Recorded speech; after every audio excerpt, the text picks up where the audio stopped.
Mission 14 used to be one of the longest missions in the game until the implementation of kick cancel along with the large Devil Star route. The easiest way of doing kick cancel is to hold shoot button per hit. Even though the faster method is to press shoot and kick simultaneously, like how you do jump cancels in Devil May Cry 3, or the double kick. The double kick method is actually a lot harder. Therefore, it's a lot more consistent to hold shoot button faster, while the other two method takes a lot of time to practice because it's a really small optimization that you don't have to stress about it much. In order to learn more about this, or if you want to check more information about that, refer to the written guide documentary. I have list of techniques of Devil May Cry 2 listed over there so you can understand how to do these moves or techniques correctly. All that aside, now let's get started on mission 14 for real. First of all, we're going to immediately get the first sphere with kick cancel. Like I said, the best approach is holding the shoot button while pressing melee. And don't forget to hold the lock on as well during that. To land down perfectly after you get the sphere, do an air hack to land on the second platform. And I also forgot to mention in Large Devil Star, I normally use it after I activate the second sphere. And I'll also explain the reason why we switched to Thunder Heart because for some reason with the Thunder round trip on the sphere, it hits a lot more better. It registers more correctly while Flame Heart on the other hand, it doesn't register the weapon correctly for some reason.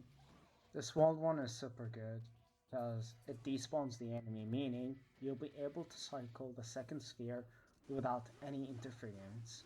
It's the usual cycle that we do ever since on Factory Mission. And again, I said, I use my large Devil Star after I activate the sphere in particular.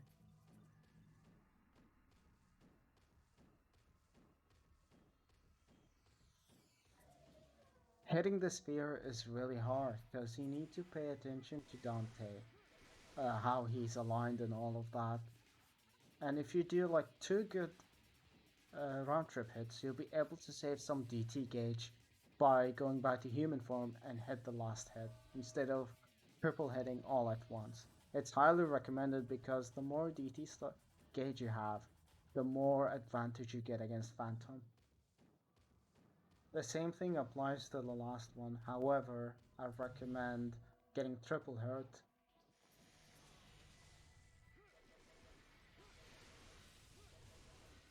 So we're gonna come across boss we haven't seen since DMC1, Phantom. Doing Phantom fight can be done the same way as Arius, as long as you're in the correct spot and all of that jazz. First thing first, you need to do 1, 2, 3 DT Stinger to get the stun. Then do 1, 2, 3 forward 4. Like before forward 4 you have to be in DT. Then Stinger 3 times. And then repeat the cycle. If you're low on double trigger, do Stinger 2 times instead of 3. You're also going to notice that sometimes Phantom will actually interrupt you after the stun by randomly using his tail attack since he had it ready. Now that you understood how the repeated cycle is against Phantom, let's take a look how the perfect fight looks like.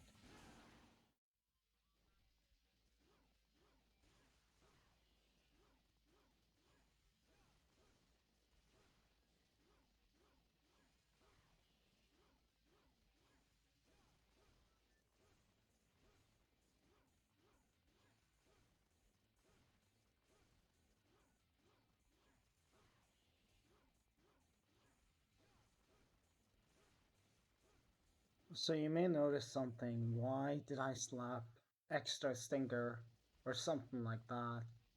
That's because if you notice something that Dante sometimes doesn't DPS on Phantom Phase, instead he will hit on his armored spot instead, which means his stun value will not reach to zero.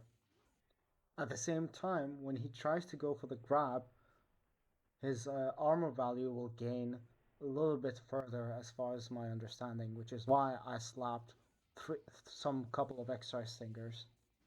So from there I was playing by the feel. So the moral of story, there are some sort of adaptation that you'll need to make while performing this cycle. And that's understanding whether you want to decide to slap some additional stingers or not. That being said, hopefully this was understandably good mission 14 for you.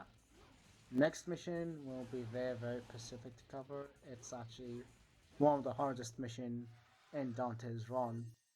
I think it's a lot harder than mission 16 and mission 5 combined as well.